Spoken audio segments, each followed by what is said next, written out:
The following podcast is brought to you by Pro Wrestling Connect, Australia's newest choice for event management and brand development specialising in pro wrestling. And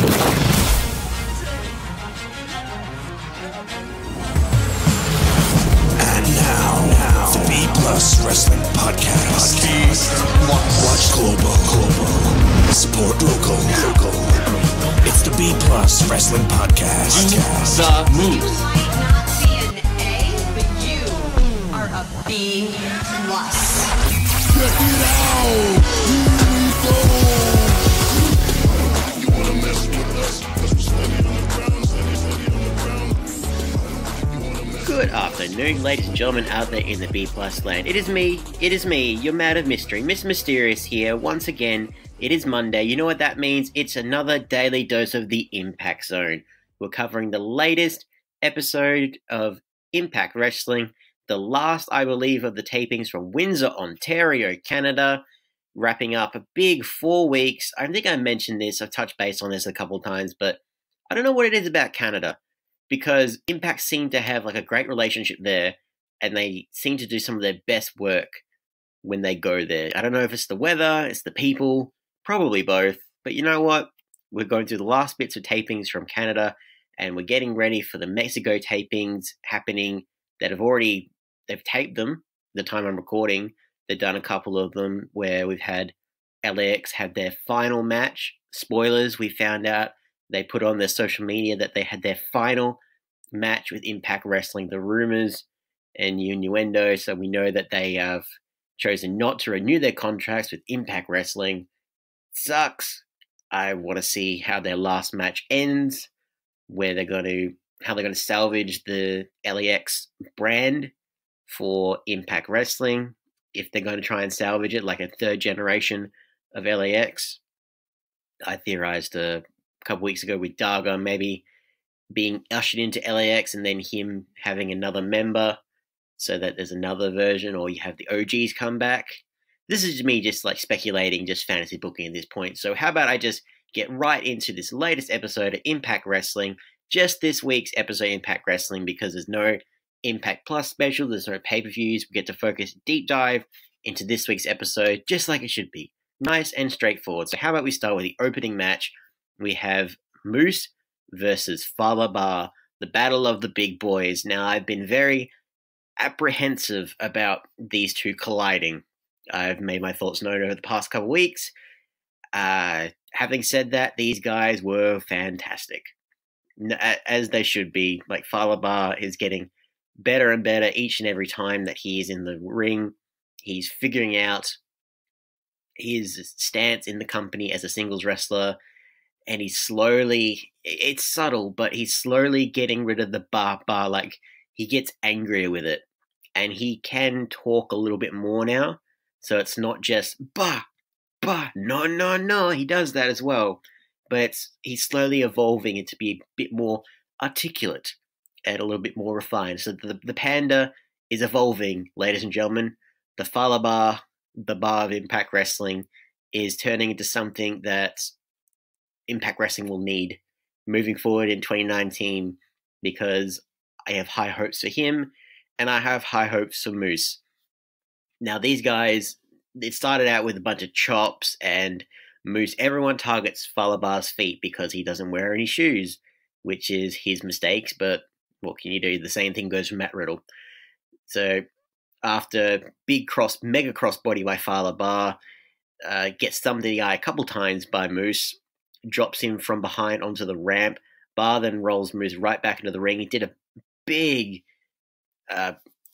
backdrop onto the ramp. Like, I don't know what it is about Moose. Moose seems to thrive on doing big back bumps.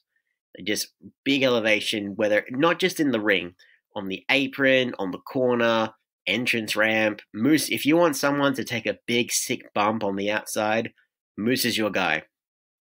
In terms of these guys just duking it out, Moose pretty much throughout the entire thing, like, saying that he's a 5-star athlete, he's calling Fallah Bahh fat garbage, and yep, no, don't do that to Fallah Bahh. He does a big Samoan drop. Both men got back up, and Bahh power slammed Moose back into the mat. I love that he got cut up at some point on his nose, and just I love when Falaba just channels his dark side. It just makes me happy. I don't know what it is. Maybe I'm just sadistic in some way. I don't think I am, but you never know. You tell me, guys. Moose ultimately got the better of the exchange, so he again went for the eyes and surprised Falaba with a spear. His no jackhammer required spear, putting Bar out for the win. Now I'm hoping, right? I didn't want either of these guys to lose. Like Falaba didn't look worse in defeat. I'm actually happy to say that he didn't look bad in defeat, but I'm hoping that Moose actually. It sucks to say this. He should get taken seriously.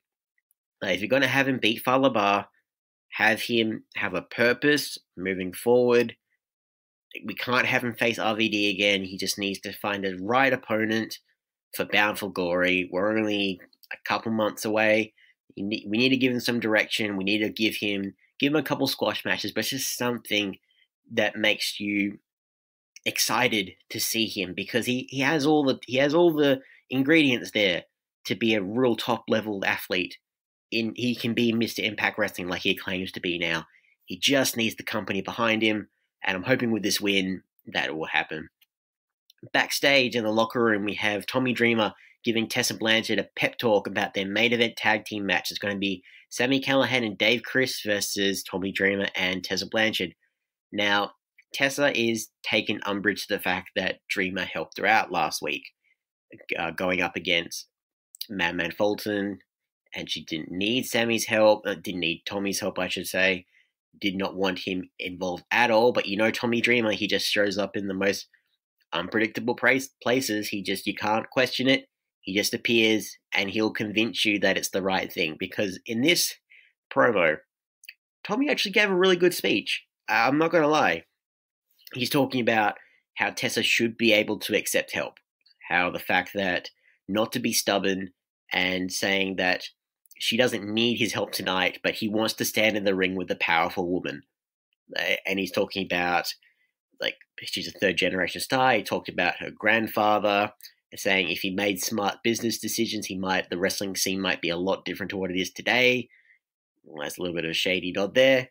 Talking about Tully Blanchard, how he's helping people now, but if he helped people back in the day, like if he was less stubborn, he could have made something bigger of himself. Like Dreamer was like just like the negative compliments to Tessa's family. I'm surprised that she kind of took it on the chin and just like, what did you say about my dad?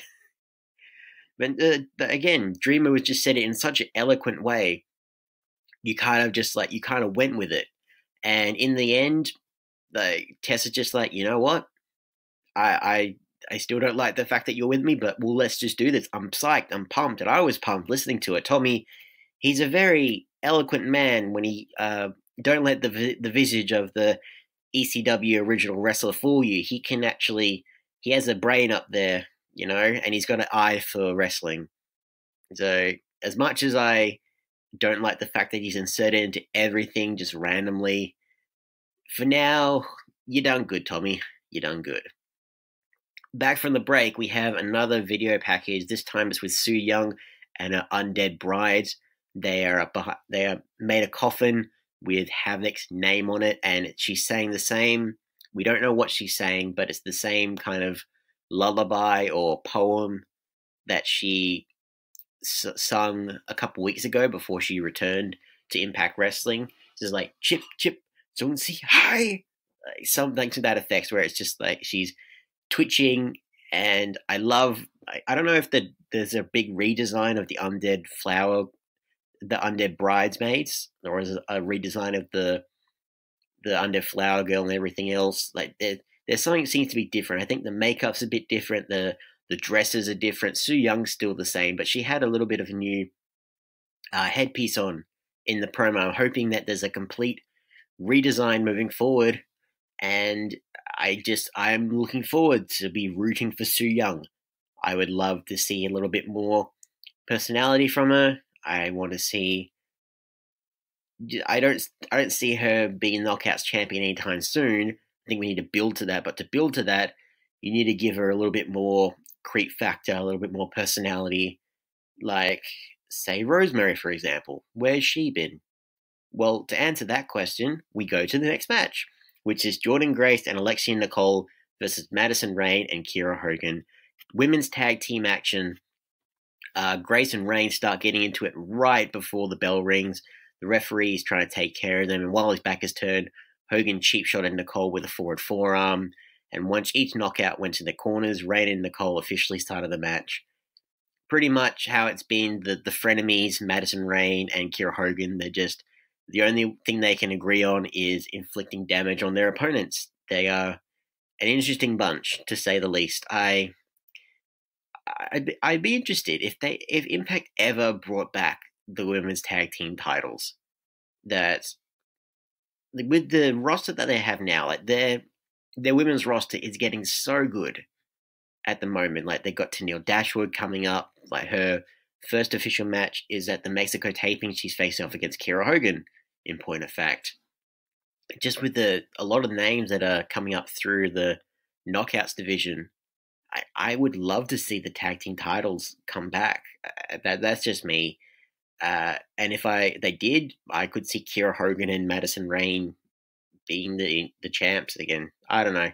That's just me again. My booking, my mind starts to wander in some of these matches. I do apologize, but Alexia Nicole, she took the brunt of the work in this match. So she's the Canadian girl, hometown hero, and so she took a lot of the torment before Grace came in with the hot tag. There was a nice little bit of referee shenanigans. I really liked this. So the crowd was clapping for Nicole to break a submission that she was in from Madison Rayne. Hogan starts yelling at Rayne to tag her in, and Rayne slaps Nicole into the corner and refuses to tag in Hogan. Hogan starts holding Nicole by her hair from the outside, and Rayne just decides she'll let Hogan take over. Like, Grace finally came in, got the hot tag to help out Nicole, but the referee said that she needs to go back on the apron and wait till she's tagged in. But that wasn't the best bit. So when Grace finally got back in, after she did the Grace driver onto Kiera Hogan, and then Alexia Nicole, she tried to pin Kiera Hogan, but they found out that no, she's not the legal woman. In fact, it was Madison Rayne. And in the kerfuffle, Madison Rayne does her cross Rayne neck breaker, pins Nicole, 1, 2, 3. Madison Rayne and Kiera Hogan pick up the sneaky win just through, like, you can't follow the action properly. Just like, oh yeah, like that's a great ring awareness. I wouldn't expect anything less from Madison Rayne.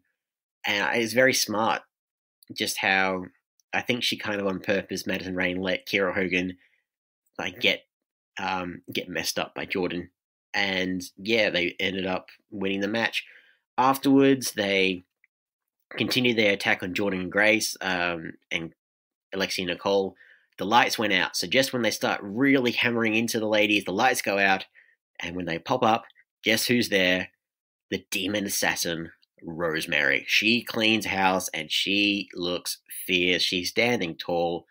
Absolutely love it. Welcome back, Rosemary. I'm glad we've taken enough of a break from the undead story. So she's back in the regular knockout story.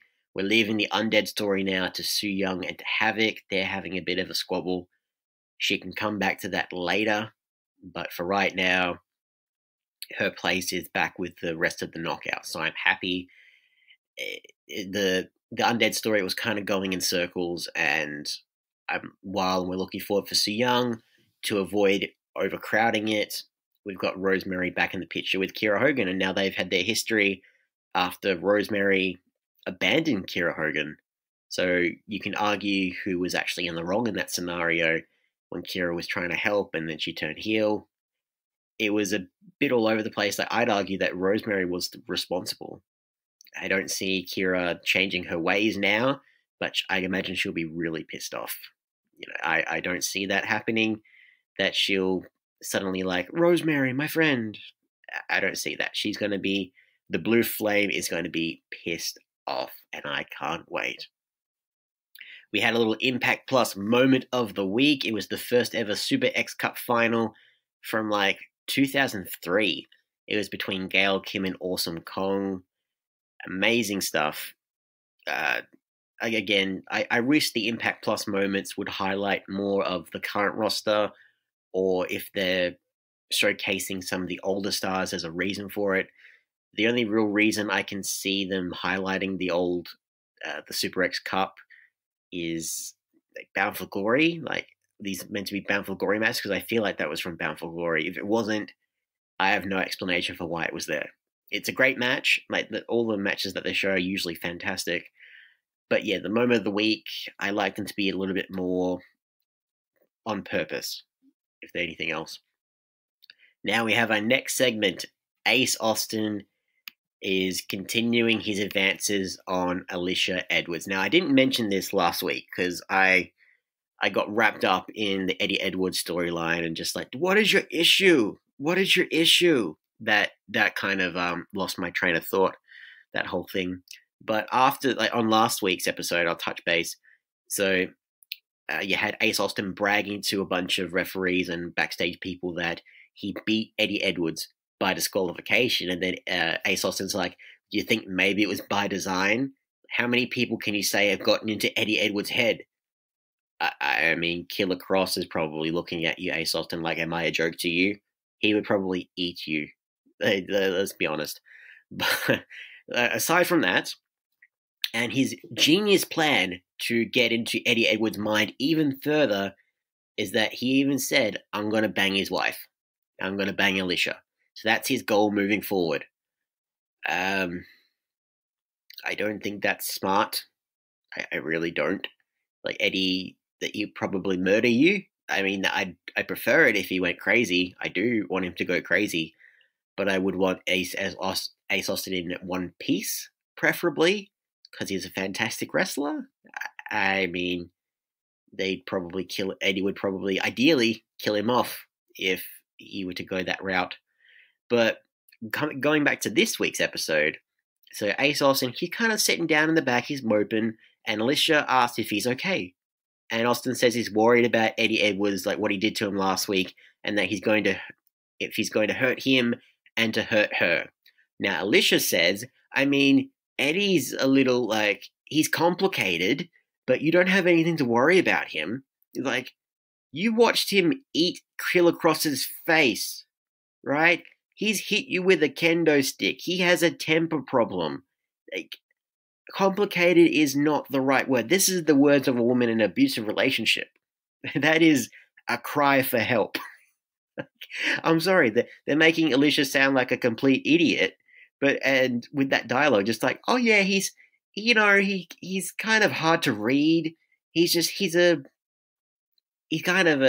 to himself.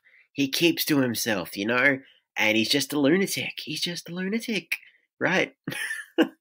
But yeah, Alicia's reassuring him, saying that she'll go talk to Eddie to make sure everything's okay, and that they're just friends, so he's not going to do anything to him at all.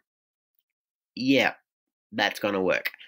To be honest, if Alicia was actually taking this, if they took the Alicia line, like, seriously, how just the constant problems they've had week in, week out, I don't think Ace Austin needs to lie. It's just saying, like, you know what? I like you. I think you're in an abusive relationship.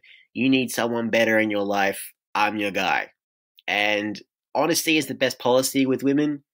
Ace, I don't know if you know this, and ladies are kind of receptive to that kind of thing. Like, just a shocker, I know. Honesty is the best policy.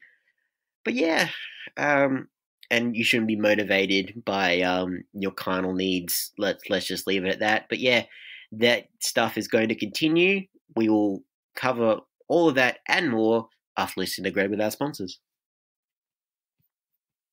Promotional consideration paid for by the following.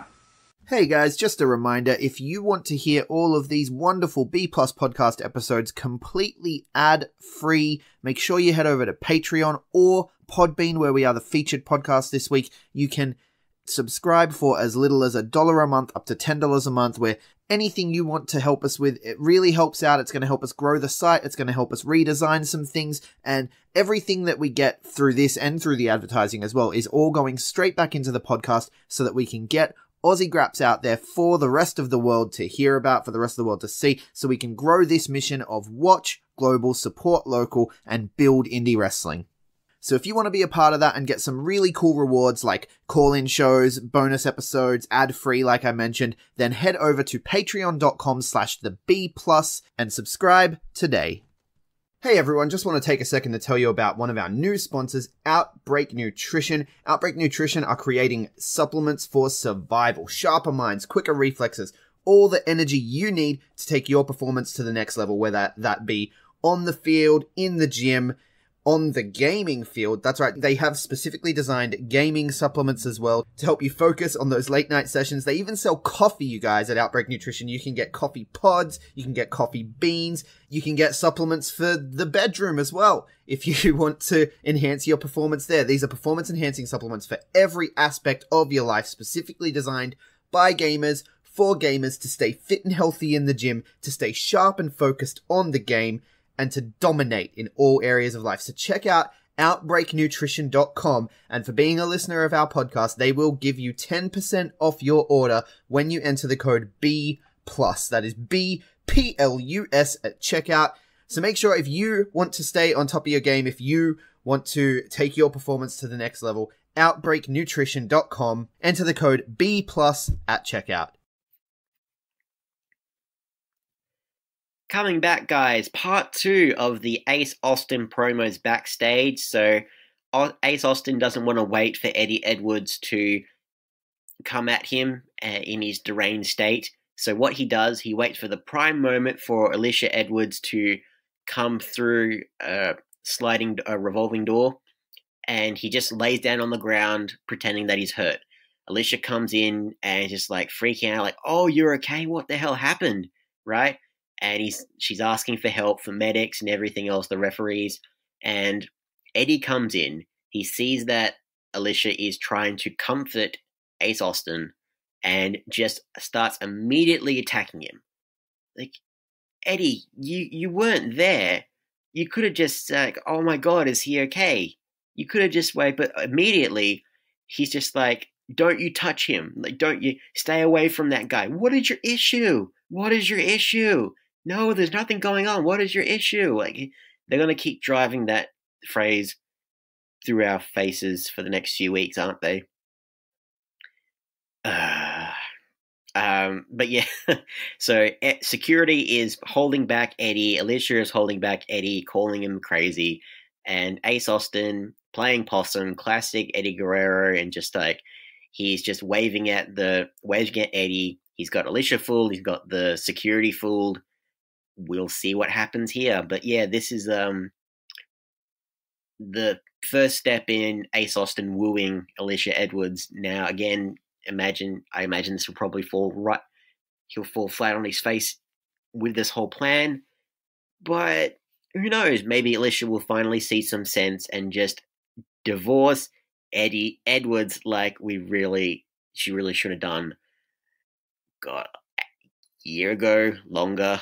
It feels like, yeah. They're a complicated couple, guys. They're a complicated couple if you haven't got that idea from this week's episode or from the ones previously. We have another promo, this time in Venice Beach. We have Taya Valkyrie and Johnny Bravo just taking a stroll with her dog. And she's doing the classic, just the queen bee thing that's just like, oh my God, like that whole thing.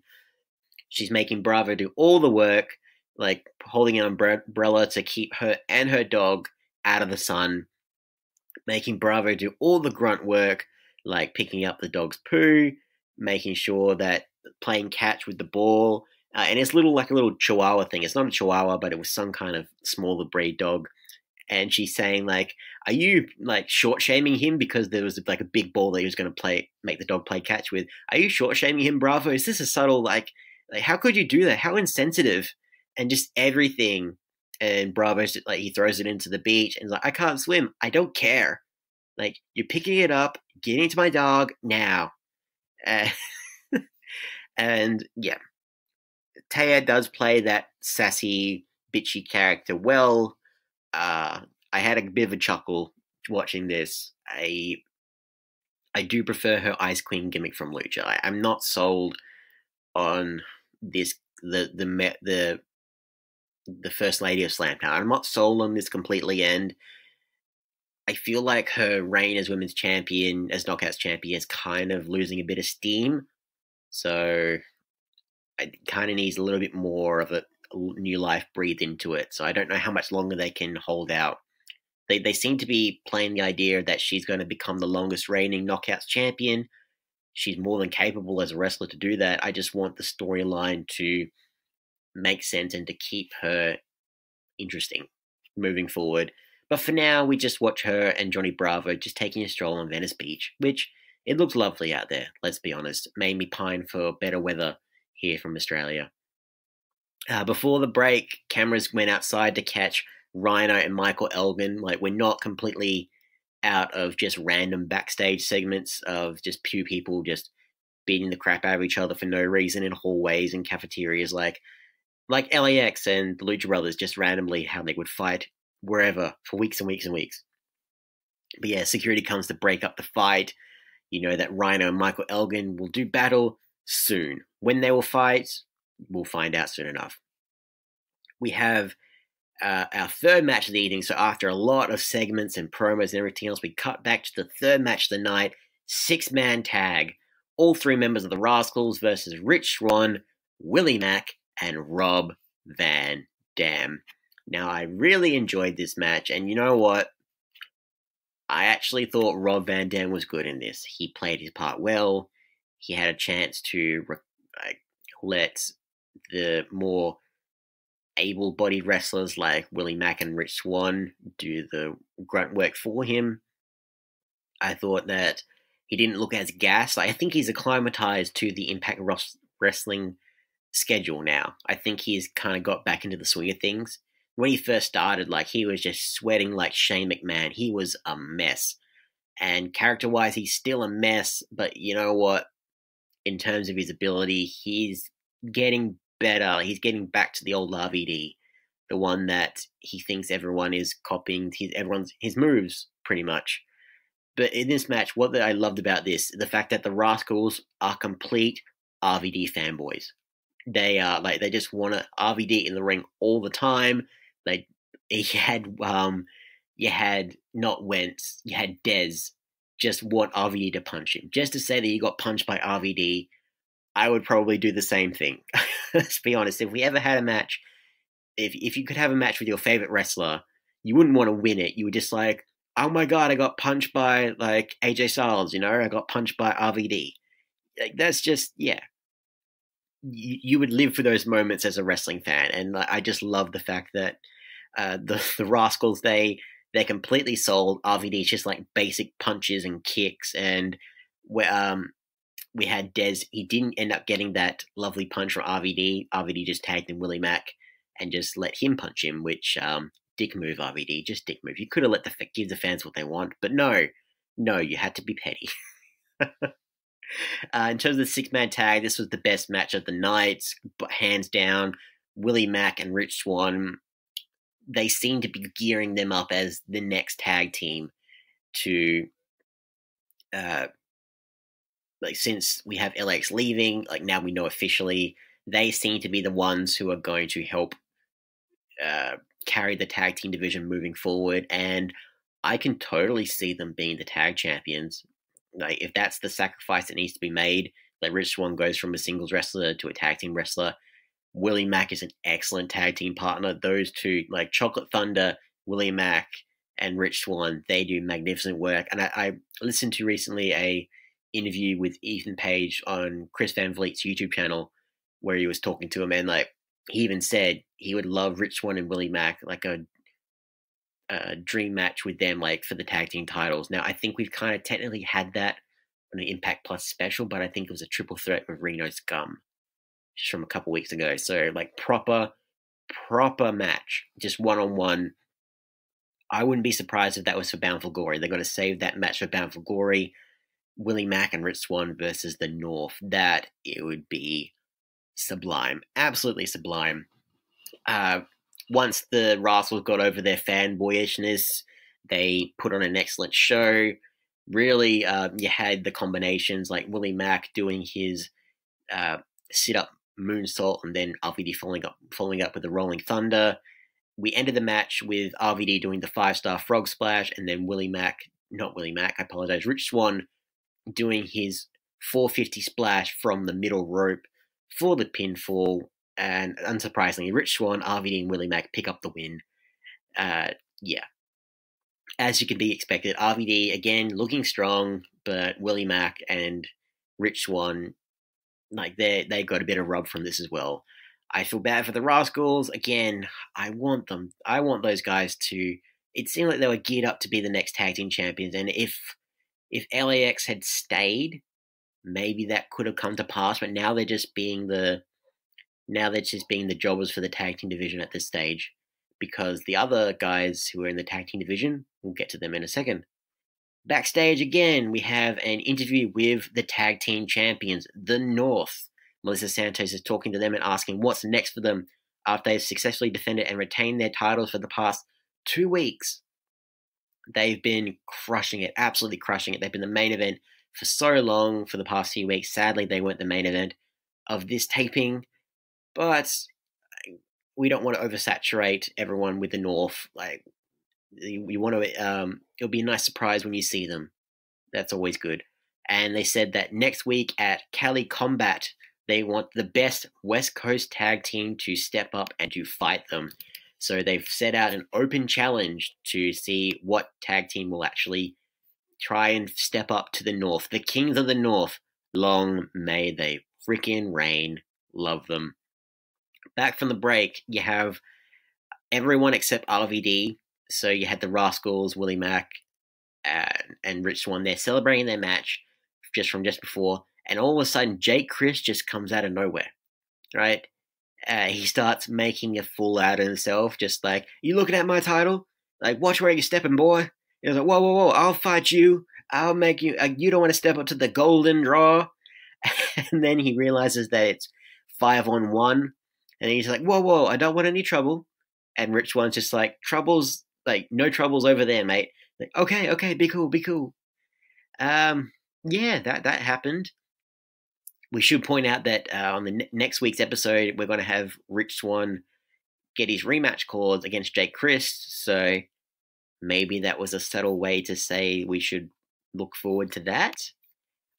I don't know. It was very weird. But yeah, what can you do? Ladies and gentlemen, what can you do? So the next match that we had, the fourth match, another tag team match, the Desi Hit Squad versus the Dinas. Again, now this one, whoever won this, the loser would be their servant. So if the Dinas lost, they would be the manservants for the Desi Hit Squad at their palace somewhere in Delhi or Bank. I don't know where their palace is. And if the Desi Hit Squad lost, they would be forced to work on the Dina farm, the Dina compound, shoveling, carrying the truck, just doing a whole bunch of other farm work. Like, I don't know how farms work.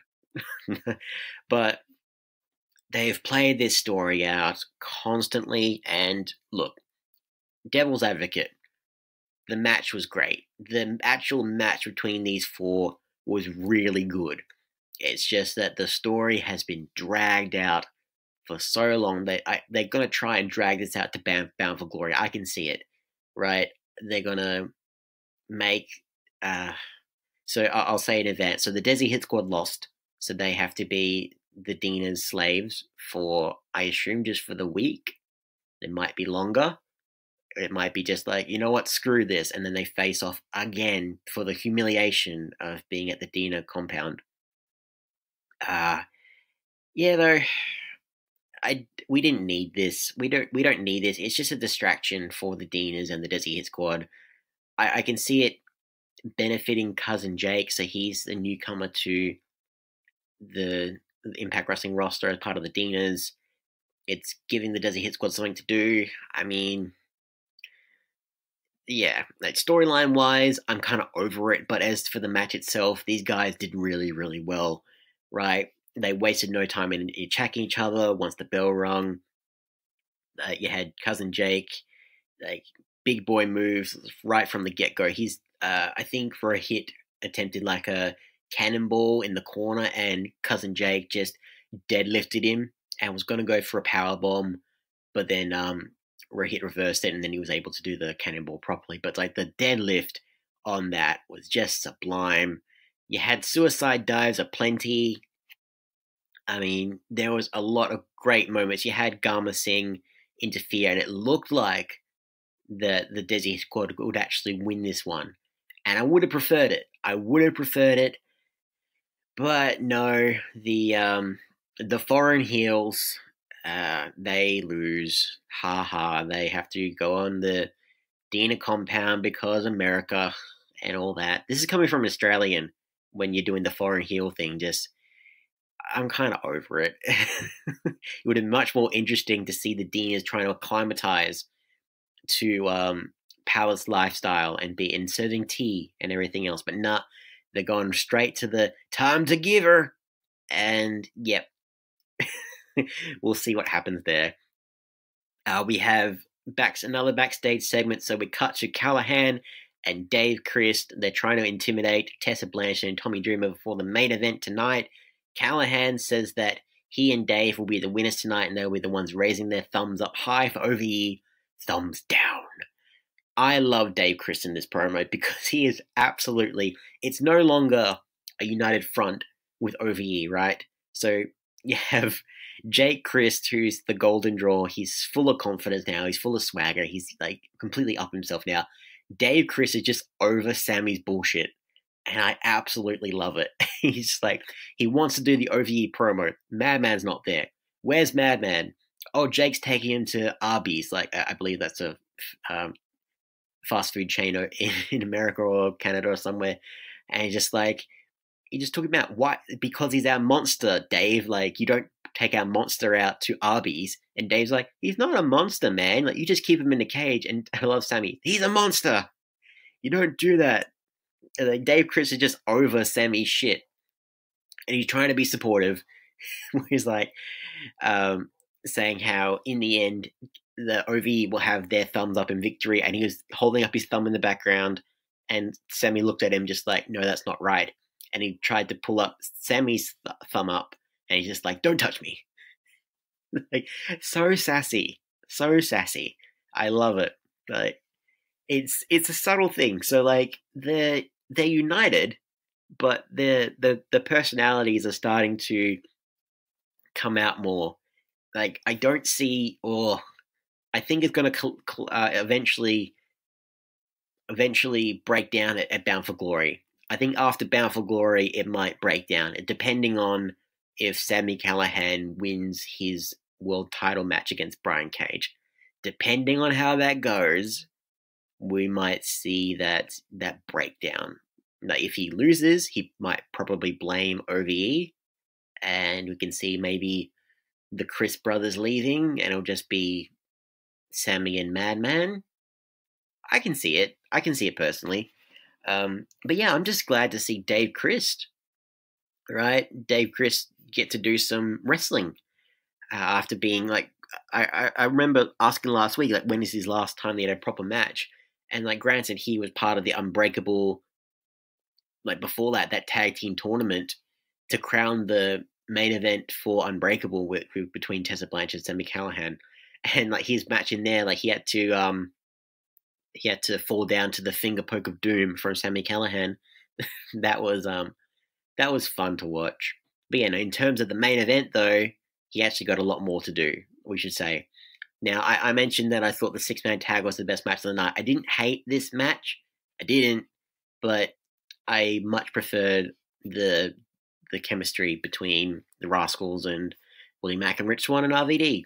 But as for this match as well, worked out well.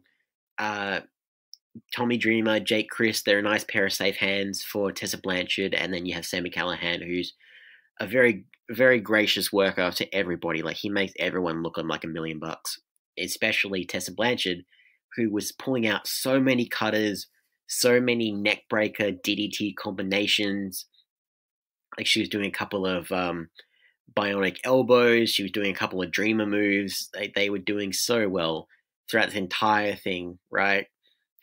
I'm just trying to break down like some of the specifics. I mean, Callahan does his spit takes. They weren't as bad as they have been, which thank God I was able to watch it without dry heaving. But for the most part, it was Tommy Dreamer taking a lot of the brunt of everything until Tessa got the hot tag. And man, she was on fire. Like just completely like clotheslines in the corner, like forearms in the corner, like immediately does the cutter on Sammy.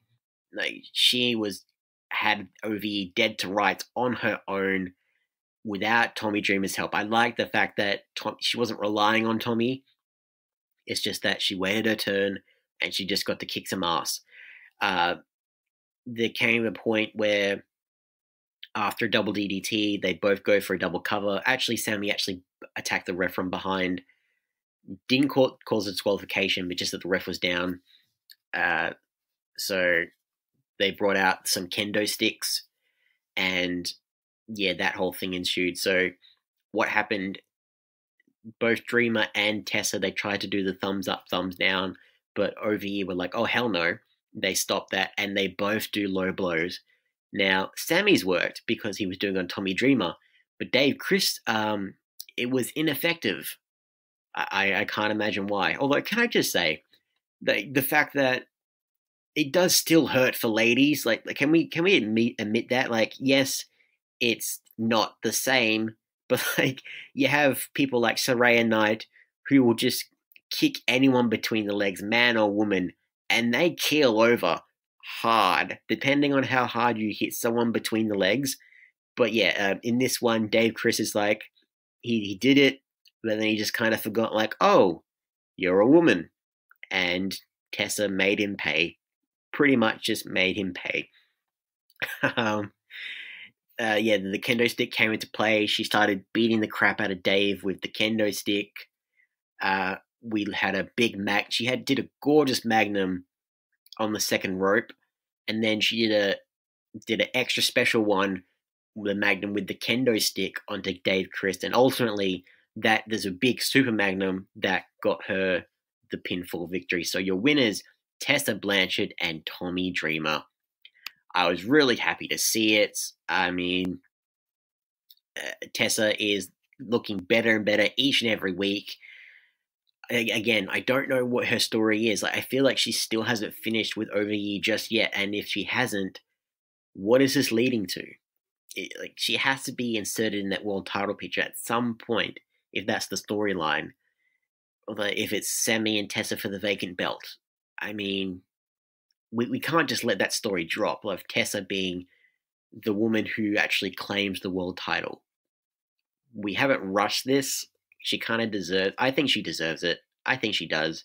And I feel bad for saying that to Brian Cage, because he worked so hard to get the world title, but he hasn't, he's kind of partly injured and he hasn't had a chance to defend the belt properly. I mean, if you're going to give it to an actual worker, give it to Sammy, give it to Tessa. Either one of them would be fantastic. I'm glad I'm watching Lucha Underground at the same time that I'm going through Lucha again at the same time watching Impact, just because I remember Sexy Star winning the world title. And granted, Lucha is a very, very different beast to Impact Wrestling. Far different. But if anyone was going to, in this day and age, in 2019, become a world champion, like a women's wrestler winning a predominantly male world title, give it to Tessa. She's more than earned it. But yeah, that was Impact Wrestling for this week. I'm very glad because last week we had, 3 match stoppages, 3 DQ victories. It was just DQ, quick squash match, promo, quick squash match, promo. It wasn't the best. I still find enjoyment from that episode last week, but this episode was exactly what I needed. I'm so happy that everyone kind of found their place moving forward. We do have a couple of Impact specials to look forward to after the Mexico tapings. They're gearing up for Las Vegas. They're going to do a couple tapings there. But right now they're preparing for, I think, next week, Cali Combat. So I don't know if I think this is a a Twitch special. So they've got matches like, I think the North are actually going to face off against Reno Scum. Going through the news, like they're going to face Reno Scum. Taya Valkyrie is going to address the state of the Knockouts division. Rhino versus Michael Elgin. Finally, let them fight. I want to see these two big boys just eat each other. You're going to have Willie Mack versus Trey. You're going to have Sami Callihan versus Tommy Dreamer in a no DQ match. Yeah. Excellent stuff. And you're going to have Havoc versus Alicia Edwards, which will be very, very interesting. Haven't seen her wrestle in quite some time. And then you're going to have the rematch between Jake Crist and Rick Swann. Whether this is, I feel like this is again, this is in California. So we've actually done the last of the tapings here in Canada. Very glad. Great episode of Impact Wrestling to end the week on. And I hope you guys enjoyed it too. So if you guys want to share your thoughts on it, how about you let me know? So if you want to follow me, I'm at Mr Myster1ous with a 1-7 I on all the socials. Facebook, Instagram, Twitter, YouTube, and Grapple. Hit me up. Let me know what you thought about this week's episode of Impact Wrestling. If you want to follow us collectively here at the B+, because we're a great bunch if I do say so myself, we are at the B+ Wrestle on Twitter because wrestling wouldn't fit, the B+ Wrestling everywhere else. And remember our Patreon, ladies and gentlemen, I keep saying it, but I mean it every single time. Any amount you could donate would be greatly appreciated, so we keep giving you what you want, when you want, highlighting the very best of Australian wrestling because it keeps getting better and better, and showcasing the big news from around the globe in the weird, wacky world of professional wrestling. Like, share, subscribe, hit that 5-star review. I've been Mr Myster1ous for the Impact Zone, and I'll see you later.